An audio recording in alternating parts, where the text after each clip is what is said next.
Hi, welcome to our channel. ఈరోజు video ఏంటనుకుంటున్నారా? Chicken పచ్చడి అండి. మీలో చికెన్ అనేది ఎంతమందికి ఇష్టం? నాకైతే పిచ్చి.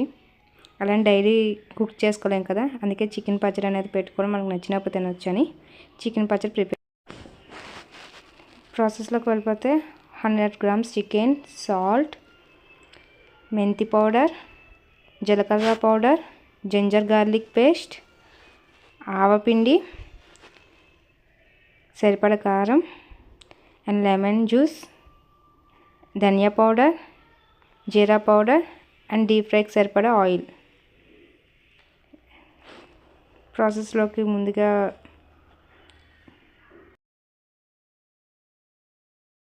అందులో చికెన్ వేసుకోవాలి. వేసుకున్న తర్వాత అందులో కొద్దిగా పసుపు, కొద్దిగా సాల్ట్ అనేది వేసుకొని బాగా మిక్స్ చేసుకోవాలి. మిక్స్ చేసుకున్న తర్వాత వాటర్ అనేది పైకి తేలుతుంది. 10 to 15 minutesకి వాటర్ అనేది ఇంకిపోద్ది. ఇంకిపోయిన తర్వాత మనం డీప్ ఫ్రైకి సరిపడా ఆయిల్ పోసుకొని చికెన్ అనేది బాయిల్ చేసుకోవాలి. గ్యాస్ అనేది స్పీడ్ పెట్టుకొని ఒక 10 to 15 minutes డీప్ ఫ్రై అనేది చేసుకోవాలి. నాకు 15 minutes పట్టింది డీప్ ఫ్రై అవ్వడానికి. ఇలాగా గోల్డెన్ కలర్ వచ్చేంత వరకు మనం డీప్ ఫ్రై అనేది చేసుకోవాలి. మధ్యలో కలుపుతూ ఉండాలి అడుగు అంటకుండా. అండ్ తర్వాత మనం ముందుగా చూపించిన మసాలాలన్నీ ఇప్పుడు ఒక్కొక్కటిగా యాడ్ చేసుకోవాలి. ముందుగా 1 cup జింజర్ గార్లిక్ పేస్ట్ అనేది యాడ్ చేసుకోవాలి.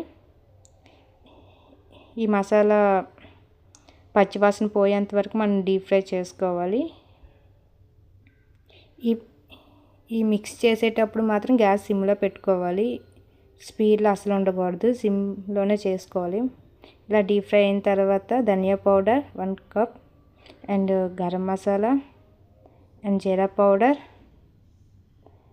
అండ్ మెంతి పౌడర్ కొద్దిగా వేసుకొని ఫుల్గా మిక్స్ చేసుకోవాలి. తర్వాత తగినంత సాల్ట్, కారం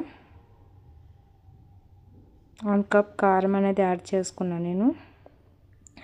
మీ స్పైసెస్ తగ్గట్టుగా మీరు యాడ్ చేసుకోండి. లాస్ట్న చిటికెడు ఆవపిండి వేసుకున్నాను. ఆవపిండి ఎక్కువ వేయలేదు, మళ్ళీ చేదు ఎక్కువైపోద్ది పచ్చడికి. అండ్ ఫుల్గా మిక్స్ చేసుకొని ఇలా ఆయిల్ పైకి తేలేంత వరకు బాగా కలుపుకోవాలి. ఈ ప్రాసెస్ మొత్తం మనం సిమ్లోనే చేయాలి.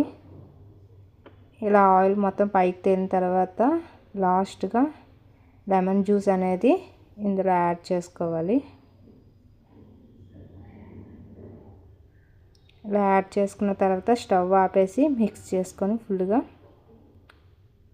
కలుపుకొని దించేయాలి. అంతే, చికెన్ పచ్చడి రెడీ.